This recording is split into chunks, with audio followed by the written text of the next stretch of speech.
spicy, umami with a strong kick from fresh basil leaves. Thai basil chicken packs a punch in terms of taste and is one of my go-to Thai dishes which is easy to fix up. I cook this whenever I crave Thai food and I'm on a tight schedule. And if you're new here, welcome to Gastromania. We upload 2 weekly recipes, so be sure to subscribe and stay tuned for more. Let's get right into this recipe.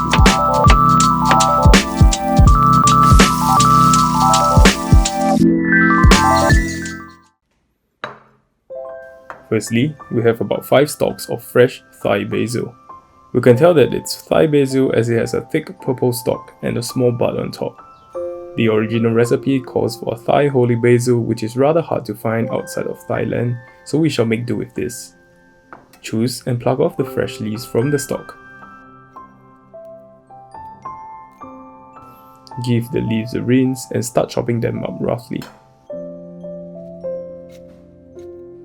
The trick to cutting up fresh basil leaves fast is to grab a few of them, roll them up like a cigar and roughly chop them. This will allow the strong fragrance of the basil to be released in a short amount of time, which is important as fresh basil leaves wilt very fast under heat.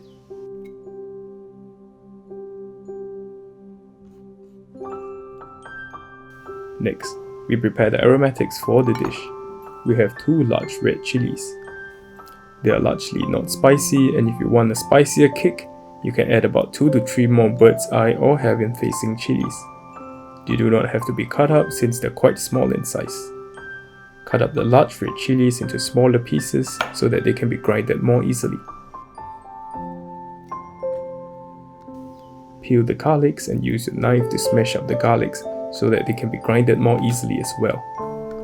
Place all the aromatics inside a mortar and use a pestle to pound it. Alternatively, you could use a blender to pulse a few times, but I prefer the traditional way for this dish as I can get more juices out while maintaining a good shape on the aromatics during the cooking process. We don't have to grind the aromatics too finely, but just try to get juices out. Regarding the meat, the optimal choice is to use minced chicken, but some of you may prefer to use chicken slices.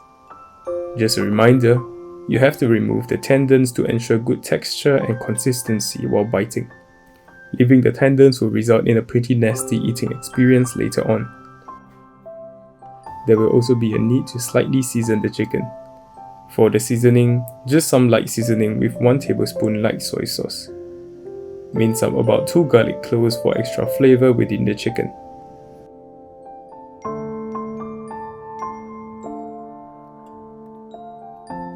And 1 teaspoon of corn flour to make it extra tender after cooking. Mix all the seasonings well together until there is no more liquid to be seen at the base of the bowl. The last step is to prepare the seasoning for the sauce. For 400 grams chicken, we have 1 tablespoon oyster sauce for a hint of sweetness, 2 tablespoons of light soy sauce for extra umami flavor, half a teaspoon of sugar to balance out the saltiness, and 2 tablespoons of water to thin out the sauce. Mix everything well. Lastly, you will also need Thai fish sauce, but I will not be adding it directly into the sauce. I prefer adding it directly to the aromatics at the start as it releases a lot of flavor when heated up. If you do not wish to do that, you can just add 2 teaspoons of fish sauce to the earlier mixture. With that, we can get on with the cooking. We will be cooking the chicken mince and slices separately. We add in the pounded aromatics to the heated oil and start frying them until they get fragrant.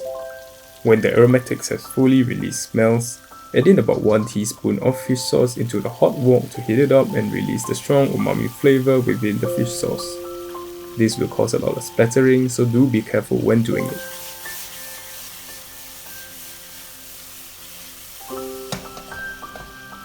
Mix up everything well and start adding the meat into the wok. Like this recipe so far? Share this recipe with your friends. Consider subscribing for 2 recipes uploaded each week. Once the meat is slightly cooked, add in the prepared sauce and mix up everything well.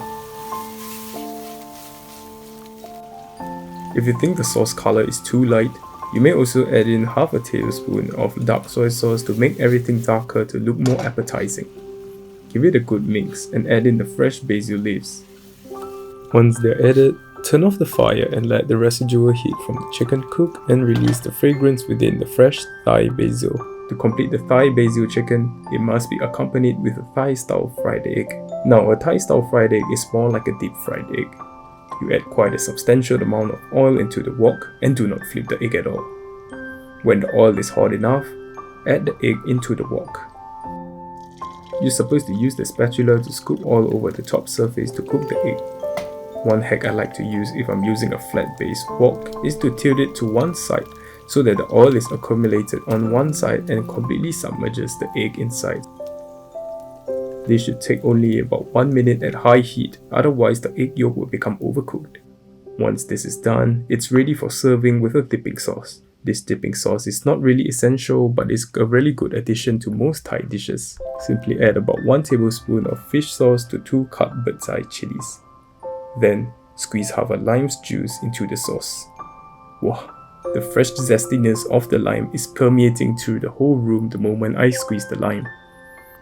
With this sauce, I love to drizzle it over my egg to spice up the egg and a little over my basil chicken, so each bite comes with a hint of freshly squeezed lime. Time to dig into this 20-minute wonder. You should try this recipe too.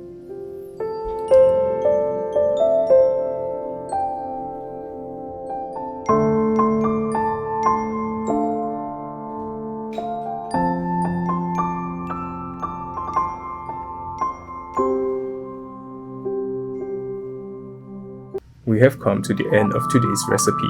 If you love the short and simple recipes I present, please consider subscribing to my channel. We also upload more complicated dishes to do, so stay tuned for more cooking recipes and tips in the kitchen. And I'll catch you in my next video.